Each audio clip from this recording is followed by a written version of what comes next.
नमस्कार। मैं Rajveer Singh, assistant professor इतिहास। आज हम इटली के एकीकरण में बाधक तत्वों के बारे में पढ़ेंगे। सबसे पहले देखते हैं हम इटली के एकीकरण में तो जो पहला बाधक तत्व था वो था विदेशी प्रभुत्व, और वह सर्वाधिक बाधक तत्व भी था। सबसे बड़ी बाधा अगर विदेशी प्रभुत्व में भी देखें तो वो ऑस्ट्रिया था, और उस समय ऑस्ट्रिया का शासक था फ्रांसिस प्रथम, क्योंकि ऑस्ट्रिया ने जो बहुत सारे प्रदेश थे इटली के उन पर नियंत्रण स्थापित कर रखा था। जैसे लोम्बार्डी और वेनेशिया पर सीधा नियंत्रण था उसका। पिडमांट सार्डिनिया का जो शासक था विक्टर एमेनुएल प्रथम, और मोडेना का शासक फ्रांसिस चतुर्थ, ये दोनों ऑस्ट्रिया के शासक के चचेरे भाई थे, तो एक प्रकार से इन पर भी ऑस्ट्रिया का नियंत्रण था। परमा की रानी थी लुइसा, वो ऑस्ट्रिया की राजकुमारी थी, तो परमा पर भी ऑस्ट्रिया का प्रभाव था। टस्कनी का शासक आर्च ड्यूक फर्डिनेंड तृतीय, ये ऑस्ट्रिया के सम्राट का भाई था। तो इस प्रकार से हम देखते हैं कि बहुत सारे प्रांतों पर ऑस्ट्रिया का प्रभाव था। ऑस्ट्रिया का चांसलर मेटरनिक था, वो भी राष्ट्रीयता व उदारवाद का सबसे बड़ा विरोधी था। इस समय इटली में जो राष्ट्रीयता की भावना उभर रही थी उसका सबसे बड़ा विरोधी था ऑस्ट्रिया का चांसलर मेटरनिक। अगली जो बाधा थी वो थी इटली की भौगोलिक स्थिति। एक लंबे कटे हुए देश के रूप में इटली 1815 ईस्वी में ही 4 भौगोलिक राजनीतिक इकाइयों में बटा हुआ था। जैसे देखें तो हम राजतंत्र के प्रभाव वाला उत्तरी इटली, विदेशी शासन वाला पो घाटी का इटली, मध्य में पोप का नियंत्रण, और दक्षिणी इटली यानी नेपल्स और सिसिली। तो अगर हम इसको डायग्राम के रूप में देखें तो आपको दिखाता हूं कि इटली किस तरह से विभाजित था। ये एक मैप दे सकते हैं, ये इटली का नक्शा है। तो हम देखें कि ऊपर में यहाँ आल्पस पर्वत श्रृंखला है और स्विट्जरलैंड देश है। ये इधर इस साइड में ऑस्ट्रिया है, हम देख रहे हैं ये इस तरह से नक्शा बना हुआ है। ये देश है इसके पड़ोसी देश। ये इधर फ्रांस है। नीचे की साइड देखें तो ये भूमध्य सागर है, और ये इधर एड्रियाटिक सागर है। अब हम इटली का भौगोलिक विभाजन देखें तो ये ऊपर जैसे ट्यूरिन, पिडमांट, ये जो क्षेत्र है ट्यूरिन है, पिडमांट है, निस है, सेवाई है, लोम्बार्डी है, ये वेनेशिया है, परमा, मोडेना, ये टस्कनी का क्षेत्र है, ये पेपल स्टेट है, ये रोम है, ये जो क्षेत्र है ये नेपल्स का है, और ये सिसिली है, ये जो इस साइड में है, ये नीचे का जो भाग है ये सिसिली है। इसको किंगडम ऑफ सिसिली भी कहा जाता था। ये टायरेनियन सी समुद्र है यहाँ पर ये इस साइड में देखें हम तो ये क्या है, क्रोसिका है जो फ्रांस के अधीन था, और ये सार्डिनिया है। तो इस समय अगर बात करें तो ये जो सार्डिनिया जो पिडमांट का जो राज्य है वो सर्वाधिक शक्तिशाली था इटली के राज्यों की बात करें तो ये इस प्रकार से इटली का एक प्रकार से भौगोलिक डायग्राम है, ये चित्र है।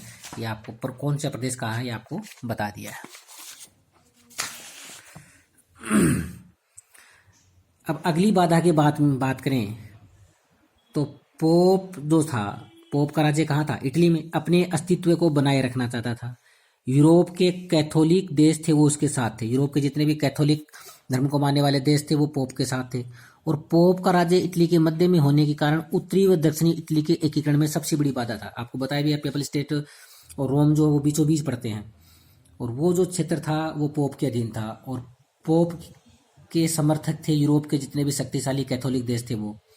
इसलिए और तो इटली क्या है कि उत्तरी और जो दक्षिणी इटली है उसके एकीकरण में सबसे बड़ी बाधा जो बन गया वो पोप बन गया। इटली में अभी भी राष्ट्रीयता की भावना का पूर्ण विकास नहीं हुआ था। सभी राज्यों के अलग अलग रीति रिवाज थे, परंपराएं थी, अतः उनमें प्रांतीयता की भावना चरम पर थी। उनमें प्रांतीयता की भावना थी, न कि राष्ट्रीयता की। वो एक राष्ट्र के रूप में नहीं सोचते थे, एक प्रांत के रूप में सोचते थे।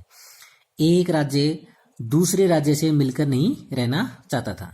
इसीलिए मेटरनिक ने एक बार कहा भी था कि इटली में एक राज्य दूसरे राज्य के विरुद्ध, एक शहर दूसरे शहर के विरुद्ध, एक परिवार दूसरे परिवार के विरुद्ध, और आदमी आदमी के विरुद्ध था।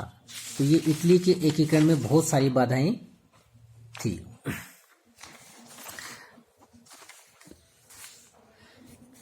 इटली एक का सामंतवादी एक कुलीन वर्ग नेपोलियन के पतन के पश्चात पुनः सामंतवादी और जागीरदारी प्रथा स्थापित करना चाहता था। यह भी एक बड़ी बात थी। कुलीन जो वर्ग था वो नेपोलियन के पतन के पश्चात पुनः सामंतवादी और जागीरदारी प्रथा स्थापित करना चाहता था। क्यों? क्योंकि उसकी शक्ति का आधार ही जागीर और राजनीतिक प्रभुता थी। इस समय तक इटली में भौगोलिक विकास, औद्योगिक विकास नहीं हुआ था, अतः इटली में भूमि अभी भी महत्वपूर्ण संपत्ति थी। अतः भूमि से जुड़े कुलीन वर्ग को डर था कि एकीकरण से उनका प्रभुत्व समाप्त हो जाएगा। अतः कुलीन वर्ग जो था वो एकीकरण के विरोध में था। वो प्रांतीयता की भावना को बनाए रखना चाहता था और वो चाहता था कि जागीर और राजनीतिक प्रभुता जो है उनकी वो बनी रहे। इटली के एकीकरण का किस विचारधारा के अंतर्गत किया जाए, ये भी एक बड़ी समस्या थी। एकीकरण में बाधा थी। अलग अलग व्यक्तित्व थे, अलग अलग व्यक्ति या लोग थे, वो अलग अलग रूप में इटली का एकीकरण करना चाहते थे। जैसे मेजिनी था, मेजिनी वो इटली का एकीकरण एक गणराज्य के रूप में चाहता था। मेजिनी ने तृतीय रोम की बात की थी, जो सीजर और पोप के रोम के बाद जनता का रोम होगा। गैरिबाल्डी भी इसका समर्थक था। तो गणराज्य कौन स्थापित करना चाहता था? मेजिनी। और उसका समर्थक कौन था? गैरिबाल्डी। जियोबर्टी था, वो एक संघीय राज्य बनाना चाहता था। वो क्या चाहता था कि पोप पायस नवम के अधीन एक संघीय राज्य बना दिया जाए। उनकी एक प्रसिद्ध पुस्तक भी है जियोबर्टी की, on the moral and civil primary of the Italians.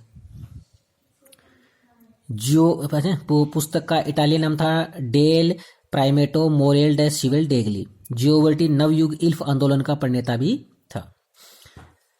अगली है संवैधानिक व सीमित राजतंत्र की स्थापना सार्डिनिया पिडमांट के नेतृत्व में की जाए। इस विचारधारा का समर्थक काउर था। तो इस प्रकार देखते हैं कि कोई संघीय गणराज्य बनाना चाहता है, कोई गणराज्य बनाना चाहता है और कोई संवैधानिक व सीमित राजतंत्र स्थापित करना चाहता है। मतलब कोई एक विचारधारा नहीं थी। तो ये सारी जो समस्याएं थी वो इटली के एकीकरण में बाधक थी। अब अगले वीडियो में हम इटली के एकीकरण में सहायक तत्व देखेंगे। धन्यवाद।